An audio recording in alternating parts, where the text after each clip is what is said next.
ẹ̀yin tèmi àdúgbò mi náà lẹ́wà yìí ibi ni wọ́n pè ní ìta Olúwàjọdá nílùú Ìjẹ̀bú-Òde. Tẹ́ bá wo àdúgbò mi dáadáa oríṣiríṣi nǹkan ló wà ládùúgbò mi. Àmì mo ṣe ń bá yín sọ̀rọ̀ yìí ọ̀gá mi wá sára bí mo ṣe ń bá yín sọ̀rọ̀ àdúgbò mi náà ni mo wà and àwọn nǹkan tó yàtọ̀ wà ládùúgbò mi. Àdúgbò mi jẹ́ àdúgbò tó yàtọ̀ ní Ìjẹ̀bú-Òde. Ẹ mọ̀ ní pé mọ́tò ń kọjá lọ mọ́tò ń kọjá bọ̀. This is one of the business area ní Ìjẹ̀bú-Òde tó yàtọ̀ sí everywhere. Kò sí nǹkan tẹ́ bá fẹ́ léríà yìí tẹ́ ẹ rí ó yẹ fẹ́ ra home appliances ládùúgbò mi lẹ́ máa ti rí Fọlágbadé níbi tí mo wà yìí ṣùgbọ́n ìta Olúwàjọdá gangan níbi tí mo fẹ́ sọ̀rọ̀ nípa ẹ̀ tó jẹ́ àdúgbò mi. Tẹ́ bá wo màá mú yín níwájú mọ́ṣáláṣí tó wà lẹ́gbẹ̀ẹ́ church ní àdúgbò mi. Mọ́ṣáláṣí àti church yẹn wọ́n wà lẹ́gbẹ̀ẹ́ ara wọn àdúgbò kan ló kàn làwọn láàrin. Church tó wà ní àdúgbò mi yẹn òun ni church àkọ́kọ́ tó wà ní Ìjẹ̀bú-Òde.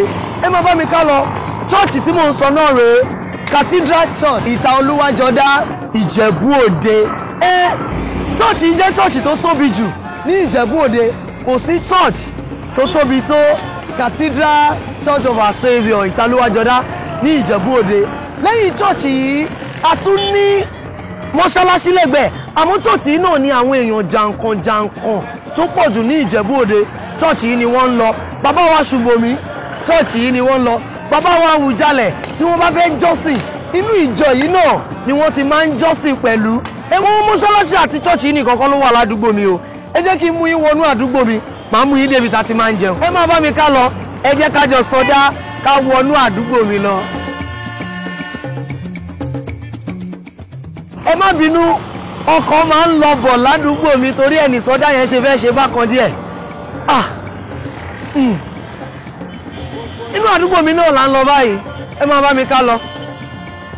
Our Saviour Anglican School ìta Olúwàjọdá ṣẹ́rí primary school tẹ́ ń wò yìí small but mighty ni o. Ọ̀pọ̀lọpọ̀ àwọn èèyàn jàǹkànjàǹkàn ní Ìjẹ̀bú-Òde ló jẹ́ pé school yìí náà ti ṣe tán. Tí n bá ní kí n máa dárúkọ ẹnu máa yà yín. Oyè ibi tí mo fẹ́ mú yín lọ pọ̀ ládùúgbò mi kò sí nǹkan tẹ́ lè rí. Ẹ wò ẹ jẹ́ kémi gan lọ wá nǹkan rà jẹ. Kódà àgbàdo òòjọ́ ó wà ládùúgbò mi. Àwọn nǹkan ẹlẹ́rìndòdò tó tutù ó wà ládùúgbò mi. Ìyá alágbàdo ẹ kú ọjà ṣáájú wa mà kí lẹ̀ ń wá tẹ́ ẹ ti rí. Àgbàdo òòjọ́ rè ẹ bá ń gbọ́ ìbẹ́ ẹ̀ní àgbàdo báwo lẹ ṣe ń ta mà 50 naira tí n bá fẹ́ ra bí ọlọ́dún naira mílẹ̀ máa kó fún bẹ́ẹ̀ ògbà mẹ́ta ni. Ẹ jẹ́ kí n wo yọ ẹ̀wò náà bóyá ó ti ẹ̀. Tẹ́ bá ń gbọ́ ìbẹ́ ẹ̀ní àgbàdo àdúgbò mi ló wà. Àwọn kí máa ń jẹ ṣàkùṣàkù ní alágbàdo. Ẹ bá mi mú kan tó bá rọ̀ ẹ bá mi fi sínú pépà màá máa mú yẹn lọ. Ó wo ládùúgbò mi ó gbẹnu tán.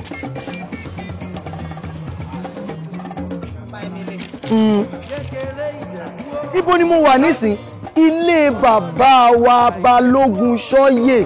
Wọ́n ní ẹ má nà ọmọ Balógun ẹni tó bá nà ọmọ Balógun ìdágìrì àwọ̀lú ẹsẹ̀ gìrì agbòde. Ilé bàbá náà rèé bàbá dáadáa ẹni re tó dolóògbé lọ́jọ́ sí. Ẹ wò ó tẹ́ ẹ bá wo ilé yìí ilé yìí ti pẹ́ gan o. Tá a bá ní ká wo wọn tiẹ̀ tí ì bí mi rárá wọn tiẹ̀ tí ì sunrun mi rárá bẹ́ẹ̀ sì wọlé yẹn ó sì dúró re ó sì wà ń bẹ̀. Ṣé wá rí lẹ́yìn ilé yìí tá a bá wọnú ẹ̀ oríṣiríṣi nǹkan ló wà ń bẹ̀ bọ̀ yẹn ò ń ṣe ní torí mo kàn mú yín kọjá lọ ládùúgbò mi ni. Ẹ wò ó ṣe rí mọ́ṣáláṣí Balógun rèé bẹ́ẹ̀ ni mọ́ṣáláṣí Ṣọ́yè la máa ń pè é. Mọ́ṣáláṣí yẹn dúró re tẹ́ ẹ bá wo gbogbo ara ẹ̀ ló ń ṣe yínrínyínrín. Ó pẹ̀lú nǹkan tó jẹ́ kí àdúgbò mi kó jọjú. Àdúgbò mi tí mo wá ń sọ iṣẹ́ rí ọ̀nà yìí ẹ lè gba Abẹ́òkúta road ẹ lè gbà wà àdúgbò mi. Ẹ lè gba Ìtalápò ẹ lè gbà wà àdúgbò mi. Ìdẹ̀wọ̀n ẹ lè gbà wà àdúgbò mi. Fọlágbadé ẹ lè gbà wà àdúgbò mi. Àdúgbò mi kò sógun kò sọ́tẹ̀ kò síjà kò sáriwo. Àdúgbò mi làdúgbò mi. Kò síbi tí mo lè lọ tí mo bá ròkun tí mo bá rọ̀ṣà máa ń forí fẹ́lẹ́bùté nítorí kò síbi tó dàbí àdúgbò mi. Àdúgbò mi làdúgbò mi ibi tá a ti nísinmi tá a ti wà láyọ̀ àtàlàáfíà. Bẹ́ẹ̀ ni Òkè Ìjàsí làdúgbò mi ìta Olúwàjọdá níjẹ̀bú-Òde lógùn state.